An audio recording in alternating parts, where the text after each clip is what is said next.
Hi friends, నమస్కారం. అందరు good morning. Welcome to Suvarna TV. మొదటిసారిగా చూసేవారు తప్పకుండా లైక్ చేయండి, సబ్స్క్రైబ్ చేయండి, బెల్ బటన్ క్లిక్ చేయండి. మేము రీసెంట్గా నా వీడియోస్ ఎక్కువ ప్రైవేటీకరణ మీద, స్కూళ్ళల్లో జరుగుతున్న విద్యా దోపిడీ మీద నేను ప్రశ్నిస్తున్నా. అది మీకు తెలిసే. రీసెంట్గా లక్ష్య స్కూల్ లక్ష్యం ఏంటి? అది లక్ష్య స్కూలా, భక్ష్య స్కూలా?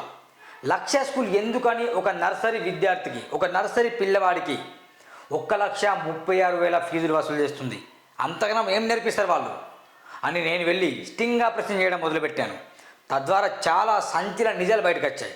అది నేను నిన్న ఒక వీడియో కూడా పెట్టాను. సడన్గా నేను ఇట్లా వెళ్తుంటే టీ తాగుతుంటే వెనక నుండి ఒక అన్న వచ్చేసి, సూరన్న, లక్ష్య టీం పట్ల నువ్వు పోరాటం చేస్తున్నావు, కానీ అసలు చూసిన ఎవిడెన్స్ నా దగ్గర ఉన్నాయని చెప్పేసి తను మాస్క్ వేసుకొని నా స్టూడియోకి వచ్చేసి ఒక వీడియో చేశాడు. దాదాపు 25 నిమిషాలు వచ్చింది ఆ వీడియో. ఆ డిస్క్రిప్షన్లో ఆ వీడియో కూడా పెడతా, ఆ వీడియో వినండి. అసలు లక్ష్య స్కూల్కు ఎలాంటి పర్మిషన్స్ లేవు, మొత్తం అనుమతులు రద్దు చేసింది. స్టేట్ సిలబస్ అని వాళ్ళు పర్మిషన్ తీసుకొని సిబిఎస్ఈ సిలబస్ వాళ్ళు అక్కడ చెప్తున్నట్టు క్రోడీకరించేసి 1,36,000 ఫీజులు వసూలు చేస్తాను. అసలు లక్ష్య స్కూల్ ఎక్సలెన్స్ కావచ్చు, గ్లోబల్ కావచ్చు, ఎక్సలెన్స్ గ్లోబల్ ఇలాంటి పదాలు ఉండదని చెప్పేసి 2009లోనే జీవో రిలీజ్ అయింది. దాని ప్రకారం అసలు లక్ష్య స్కూల్కి ఎలాంటి పర్మిషన్ లేదు అని క్లియర్ కట్ ఉంది. కానీ అక్కడ మేనేజింగ్ డైరెక్టర్ కార్తిక్ ఏమంటారంటే అన్నీ ఉన్నాయని మీడియా చెప్తాడు. అన్నీ ఉంటే ఈ పాటికి మమ్మల్ని ఏదో చేసేవాడికి. ఏం లేవు, నీ దగ్గర అసలు ఏం లేవు. 000. ఇది పేపర్లో వచ్చింది, మొన్న నేటి తరం పేపర్లో వచ్చింది, ఈరోజు సిటీ టైమ్స్ పేపర్లో వచ్చింది. అది దయచేసి చదువుతాను, వినండి. ఇంకోసారి, నిన్న నా దగ్గర వచ్చిన వ్యక్తి, తన పేరు నాకు కూడా లేదు, నేను అడగలేదు, దయచేసి ప్రైవేట్ ఉంచండి అని చెప్పారు. నేను కూడా అడగలేదు. తను నాతో ముఖాముఖి చెప్పాడండి. లక్ష్య స్కూల్కి సంబంధించిన 200 పేజీ డాక్యుమెంట్ చూపించారు నాకు. ఫైర్ సేఫ్టీ లేదు, ఏం లేదు, ట్రాఫిక్ చలాన్ లేదు, ఏం లేదు, ఎన్ఓసి లేదు, ఏం లేదు. కానీ తను నాకు చెప్పాడు, నిజంగా తను ధైర్యం ఇచ్చాడు. లైవ్లో షేక్ షబ్బీర్ అలీ గారితో నేను మాట్లాడడం జరిగింది. మొత్తానికి సూరన్న టీంకి, సూరన్న టీవీ బృందానికి అనునిత్యం మీడియా సపోర్ట్ కూడా లభించింది. ధన్యవాదాలు తెలియజేస్తున్నాను. లెట్స్ చూద్దాం. విద్యాశాఖకే పెనుమచ్చ, అమ్ముడుపోతున్న చదువులమ్మ, కాసులు దండుకునే లక్ష్యంగా లక్ష్య స్కూల్. ఇది లక్ష్య స్కూల్ చెప్పండి. ఇది స్టేట్ సిలబస్ పర్మిషన్ తీసుకున్నాడు, ఇది ఉంది. అయితే సిబిఎస్ఈ సిలబస్ అని చెప్పుకుంటూ వాళ్ళు 1,36,000 వసూలు చేస్తున్నాను. ఇది కానీ మీరు గమనిస్తారా? లక్ష్య స్కూల్ ఆఫ్ ఎక్సలెన్స్ అట. ఎక్సలెన్స్ అనేసి ఒక స్కూల్ వెనుక ఉండద్దని జీవో 2009లో రిలీజ్ అయింది. ఆ విషయం లక్ష్య స్కూల్ తెలియట్లేదు. మాకు తెలియలేదని కార్తిక్ అంటానని. కార్తిక్, అసలు నీకే తెలియలేదు అసలు. చూడండి, రంగారెడ్డి జిల్లా సామానగర్ శారదానగర్లోని ఓ ప్రైవేటు పాఠశాల అవినీతి భాగవతం ఇది. సామానగర్ శారదా నగర్లో గల లక్ష్య స్కూల్ కాసులు దండుకునే విధంగా ఎలాంటి అనుమతులు లేకుండా ఉన్నాయని చెబుతూ తెలంగాణ రాష్ట్రంలో తామే మొదటగా స్కూల్ను ఏర్పాటు చేశామని చెబుతున్న రీతిగా ఎలాంటి ప్రభుత్వం అనుమతులు లేకుండా, బోధన అనుమతులు లేకుండా ఏకంగా 2024-25 సంవత్సరానికి లక్షల్లో ఫీజులు వసూలు చేస్తుంది. ఇక ఇదే విషయంపై మీడియా అసలు విషయం తెలుసుకొని గత కొంతకాలంగా వస్తున్న కథనాలపై స్పందిస్తూ ఆ స్కూల్ యాజమాన్యం వనస్థలిపురంలో కేసులు నమోదు చేస్తామంటూ బహిరంగ ప్రకటనతో బెదిరింపు దూరానికి దిగారు. అంటే మా మీదనే నేటి తరం పేపర్ మీద, నాతో పాటు తిరుగుతున్న బృందం మీద ప్రెస్ మీట్ రిలీజ్ చేసేసి ఇగో ఈ సూర్య టీవీని బ్యాన్ చేయాలి అని చెప్పేసి కొందరు రిపోర్ట్లు కొట్టించు దద్దమ్మ. ఆఖరికి పోలీస్ స్టేషన్లో కేసు పెట్టించాను. కేసులు ఇక వెంట్రుకతో సమానం చెప్పాను నేను. ఏం కాదు కేసుల వల్ల. అంతేకాదు, మీడియా తప్పుడు కథనాలు రాస్తుందంటూ వేద వాక్యాలు కూడా వల్లిస్తున్నాడు. విద్యా వ్యవస్థ పూర్తిగా కాసుల వలయంలో కూరుకుపోయింది అనడానికి ఇదే పెద్ద నిదర్శనం. రంగారెడ్డి జిల్లాలోని విద్యాధికారులు కునుకు నిద్ర వహిస్తున్నారో ఏమో తెలియదు కానీ సామానగర్ శారదానగర్లోని లక్ష్య స్కూల్ యాజమాన్యం పనితీరుకు గొడ్డలి పెట్టుగా మారుతుంది. అనుమతులు లేవు అని ప్రశ్నిస్తున్న మీడియాని లోపలికి రానియకుండా హుకుం చెలాయిస్తూ తెలంగాణ రాష్ట్రంలోని అహంకార పూరిత ధోరణితో విద్యా వ్యవస్థను సర్వనాశనం చేసేలా ఎలాంటి అనుమతులు లేకుండా ఏం చక్కా నూతన విద్యా సంవత్సరానికి అడ్మిషన్లు లక్షల్లో వసూలు చేస్తూ పేద సామాజిక మధ్యతరగతి ప్రజల రక్తాన్ని పీల్చే జలగలుగా తయారవుతుంది.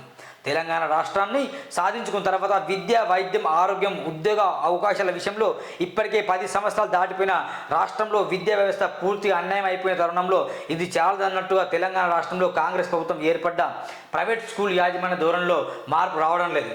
విద్యా వ్యవస్థను నడిపిస్తున్న కార్పొరేట్ కబంధ హస్తాల్లో చిక్కుపోయిన విద్యా వ్యవస్థను కాపాడేది ఎవరు? పేద మధ్యతరగతి బడుగు బలహీన వర్గాలకి విద్య అందేనా? జరుగుతున్న అవినీతిపై తెలంగాణ రాష్ట్రంలో విద్యార్థి సంఘాలు ప్రశ్నిస్తే కేసులు పెడతారా? కనీసం ఈ పాఠశాలల భవనాల నిర్మాణం పూర్తి కాకుండానే కొత్త సంవత్సరానికి అడ్మిషన్తో లక్షల కోట్లు దండుకుంటున్న ఈ లక్ష స్కూల్పై డిఈఓ గారు ఎందుకు చర్యలు తీసుకోవట్లేదని విద్యార్థి సంఘాలు ప్రశ్నిస్తున్నాయి. ఇక ఎంఈఓ హిరియా నాయక్ ప్రభుత్వ అనుమతులు లేవు, వాటి కొన్ని కారణాల వల్ల ఇవ్వలేదని చెబుతున్నా అవి చెవిన పెడుతున్నట్టు ఒక వార్త వచ్చింది. ఇది ఎక్కడ వచ్చిందంటే ఎగ్జాక్ట్లీ సిటీ టైమ్స్లో వచ్చింది. ఒకసారి సిటీ టైమ్స్ వార్తలు మనం చూద్దాం. ఇది 3వ పేజీలో ఉంది చూడండి. ఇది పెద్ద బిల్డింగ్ అండి. ఇక అడ్వర్టైజ్మెంట్ అంటే విపరీతంగా నారాయణ శ్రీ చైతన్య కంటే ఘోరంగా అడ్వర్టైజ్మెంట్. అసలు దానిలో ఎవరైతే చదువు చెప్తున్నాడో అసలు వాళ్ళ అర్హతలు ఏంటి కూడా బయట పెట్టాలి అతిథులలో. చూడండి, లక్ష స్కూల్ ఆఫ్ ఎక్సలెన్స్ ఉండద్దు. అమ్ముడు పోతున్న చదువులమ్మ, కాసులు దండుకునే లక్ష్యంగా లక్ష స్కూల్, లక్షల కోట్ల రూపాయల సామాజిక దోపిడీ చేస్తున్న వైనం, నిలదీస్తే కేసులతో బెదిరింపులు, ప్రశ్నించే హక్కును కాలరాస్తున్న వైనం, లక్ష స్కూల్ రద్దు చేయాలని పలు విద్యార్థి సంఘాల ఆందోళన, తెలంగాణ రాష్ట్రంలో కార్పొరేట్ స్కూల్లో దోపిడీని ప్రశ్నిస్తున్న రాష్ట్ర విద్యార్థి సంఘాలు, సామాజిక స్పృహ కలిగిన మీడియా, సామాజిక స్పృహ లేకుండా సమాజ దోపిడీనే ప్రథమ స్థానంగా పెట్టుకుని లక్ష స్కూల్ అట. ఇది వాళ్ళకి వచ్చిన proceeding of the direction school of education Telangana Hyderabad. ఇక్కడ క్లియర్గా ఉందండి. క్లియర్గా మెన్షన్ చేసింది. వాళ్ళు ఏ సంవత్సరానికి పర్మిషన్ తీసుకున్నాడు, స్టేట్ సిలబస్ పర్మిషన్ తీసుకున్నాడు, కానీ ఏది నడుపుతామని భ్రమ పెట్టేసి లక్షల్లో ఫీజులు వసూలు చేస్తాం. ఇక్కడ ఉంది further government have issued GO 91 department 0608/2009లో ఏమొచ్చిందంటే ఏదన్నా స్కూల్ వెనుక ఏముందంటే ఎక్సలెన్స్, గ్లోబల్, ఇంటర్నేషనల్ ఇట్లా ఉండద్దట. అవి ఉంటే మాత్రం ఆ స్కూల్ని బ్యాన్ చేయాల్సిందే, సీజ్ చేయాల్సిందే. ఇది ఇంత క్లియర్గా ఉంది ఇక్కడ.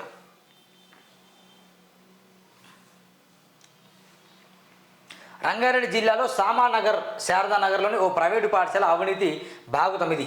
సామానగర్ శారదానగర్లో గల లక్ష్య స్కూలు కాస్తులు దండుకునే విధంగానే ఎలాంటి అనుమతులు లేకుండా ఉన్నాయని చెబుతూ తెలంగాణ రాష్ట్రంలో తామే మొదటగా స్కూల్ను ఏర్పాటు చేశామని చెబుతున్న రీతిని ఎలాంటి ప్రభుత్వ అనుమతులు లేకుండా, బోధన అనుమతులు లేకుండా ఏకంగా 2024-25 సంవత్సరానికి లక్షల్లో ఫీజులు వసూలు చేస్తుంది. ఈ వార్తను ఇంతకుముందు చదివా. ఇది ఏం జరుగుతుందో తెలంగాణ రాష్ట్రంలో అసలు జరుగుతున్నది ఏంటి? అసలు ఫీజులు ఎందుకు ఇంత వసూలు చేస్తారు? ఏం నేర్పిస్తారు మీరు? అసలు విద్యాశాఖ మాత్రం ఎందుకు లేడు? ఇది కీలకమైన కీలకమైన ప్రశ్న. ఎందుకు ప్రైవేటీకరణను, ప్రైవేట్ దోపిడిని ఎందుకు అదుపు చేయలేకపోతున్నాడు? డిఈఓ గారు అమ్ముడుపోతున్నాడా, ఎంఈఓలు అమ్ముడుపోతున్నాడా, లేకుంటే స్కూల్ యాజమాన్యం, లేకుంటే ఢిల్లీలో వెళ్ళి మంత్రులతో ఫోన్ చేసి వీళ్ళని బెదిరిస్తానా? అసలు ఏం జరుగుతుంది తెలంగాణ రాష్ట్రంలో అని ప్రశ్నిస్తే కనుక ఒకటే రీజన్ అంటే అంత డబ్బులు దంచుకునే వ్యాపారం నడుస్తుంది. కొందరు అన్నారు డిఓ గారు అమ్ముడుపోయే ప్రసక్తి లేదని చెప్పారు. వాస్తవమే, అమ్ముడుపోయే ప్రసక్తి లేకపోవచ్చు. కానీ డిఓ గారికి ఏమన్నా సెంట్రల్ మినిస్టర్ ఒత్తిడేమో ఉందేమో అనిపిస్తుంది. ఎందుకంటే ఇన్ని వీడియోలు చేసినా, ఇన్ని ఆధారాలు చూపించినా కానీ అసలు దీనిపైన చర్యలు తీసుకోవట్లేదు. ఇంకా రివర్స్గా మా పైన కేసులు. మేము కేసులకు భయపడం. ఎంత డిఫర్మేషన్ వేసుకున్నా, ఎన్ని కోట్లు వేసుకున్నా మాత్రం భయపడటం కాదు. లక్ష్య స్కూల్ని బ్యాన్ చేసే వరకు అస్సలు నిద్రపోం. మేము చెప్తున్నా, ఖబర్దార్ చెప్తున్నా, కార్తిక్ మీకు మరోసారి చెప్తున్నా, బ్యాన్ ఇమీడియట్. లక్ష డిఓ గారు మీకు మరీ చెప్తున్నా, లక్ష్య స్కూల్ని వెంటనే సీజ్ చేయండి. లక్షల్లో ఫీజులు వసూలు చేస్తున్నా, మీరేం చేయట్లే. అది మాకు చాలా బాగా అనిపిస్తుంది. ఒక కుర్చీ గ్రీన్ పెన్ వాడుతున్నారు మీరు. ఎంఈఓ గారు హిరియా నాయక్ మీరు కూడా గ్రీన్ పెన్ వాడుతున్నారు. ఎంత మీ పవర్ చూపించండి, ఈ దోపిడిని అరికట్టండి దయచేసి. It's my humble request. మిత్రులారా, ఈ వీడియోని షేర్ చేయండి. మీ ఏరియాలో కనుక స్కూల్లో దోపిడీ ఏమైనా జరిగితే మాకు తెలియజేయండి. దాన్ని మేము లైవ్లో ప్రశ్నిస్తాం. తప్పకుండా నా నంబర్ కూడా ఉంది 8790031672. చాలా వీడియోలో నా యొక్క యూట్యూబ్ ఛానల్లో నా నంబర్ ఉంది, మీరు దయచేసి కనుక్కోవచ్చు.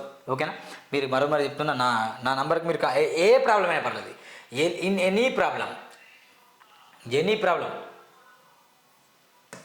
You can call 8790031672. దయచేసి మీరు వాట్సాప్లో మెసేజ్ పెట్టండి. మీరు ఎక్కడ ఉంటే మీ సమస్య ఏంటో చెప్పండి. తప్పకుండా నేను స్పందిస్తాను ఫ్రెండ్స్. ఇది నా నంబర్, ఒకసారి చూడండి.